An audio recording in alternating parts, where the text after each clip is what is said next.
shortcut ni kwamba tunalea wapagani wastaarabu kanisani.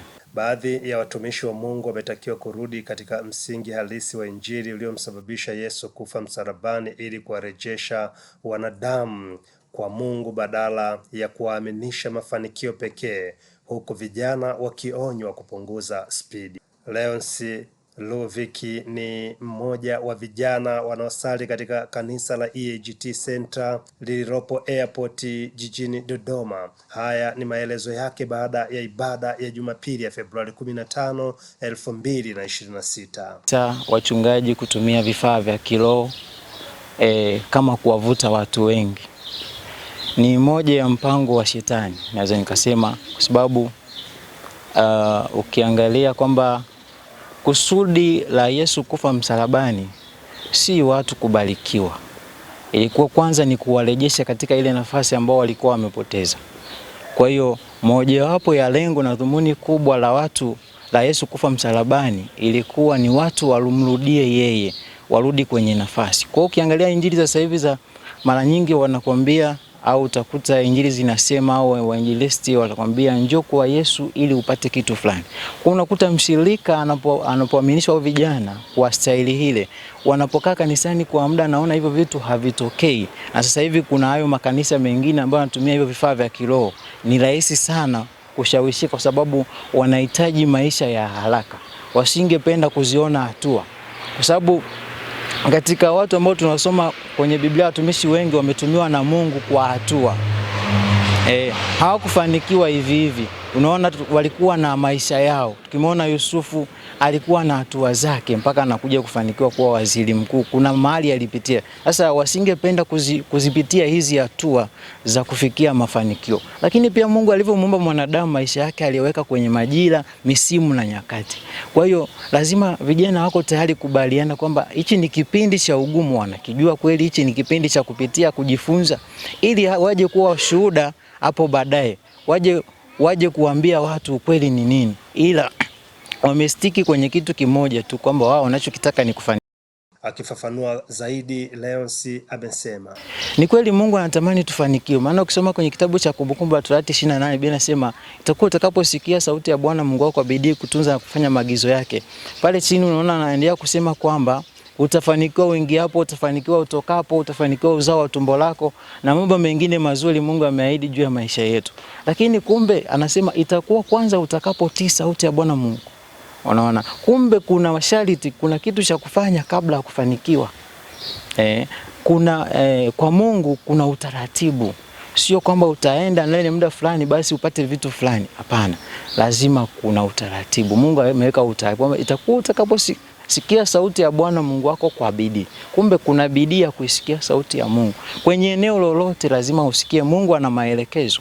Mungu anamwambia Ibrahim, toka mahali hapa ulipo mpaka uende mahali nipo kuagizia. Maana yake anampa maelekezo kwamba sio kila kazi itakufanikisha, sio kila mahali pana majibu yako, kuna mahali specific. Sasa utajuaje kwamba ile eneo linaweza kukufanikisha? Ni pale ambapo unamsikia Mungu, unaisikia ile roho. Maana yake unamsikiaje Roho Mtakatifu? Roho Mtakatifu anazungumza na maisha yetu kwa namna mbalimbali.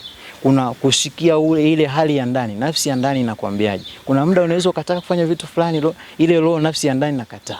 Maana yake ni Roho Mtakatifu anazungumza na wewe. Wengine wameichukulia kama kwamba wengine wanasema ni machale, lakini kumbe ni Roho Mtakatifu. Sasa nije kwenye eneo la kuwashauri vijana kwamba vijana, shortcut ni kwamba tunalea wapagani wastaarabu kanisani. Kwa nini tunalea wapagani wastaarabu? Kwa sababu wao lengo lao na nia yao ni kufanikiwa, ni kutaka mafanikio, ila mioyo yao, ndio maana Yesu anasema mnaniabudu kwa midomo tu, ila mioyo yenu iko mbali nami. Kisha akatoa ushauri huu. Ushauri sasa ni kwamba Biblia inasema mtaijua kweli nayo kweli itawaweka huru. Sasa watu wainjilisti, mimi naona tutoke katika ile dhana ya kuambia watu waje kwa Yesu waje kwa Yesu kwa sababu ili kile kitu kisipotokea wanakuwa na maswali. Mbona tuliambiwa hivi? Mbona tuliambiwa hivi? Yawe ni matokeo. Kwanza ajue kwamba anakuja kwa Yesu kwa sababu yeye alimpenda kabla yeye hajaanza kumpenda. Yani Mungu alitupenda sisi kabla hatujaanza kumpenda. Kwa hiyo tusimpende Mungu kwa sababu. Kwa upendo ukianza kuwa na sababu, ndipo tunaanza kuwa na matokeo mengi ambayo tunayaona kwa sasa hivi. Kwamba njoo kwa Yesu utapokea uponyaji, njoo kwa Yesu utafanyiwa hivi, njoo kwa Yesu utapata mke. Akija kwa Yesu asipopata mke, basi na dhamira yake na ule moyo wa kumtafuta Mungu unapungua.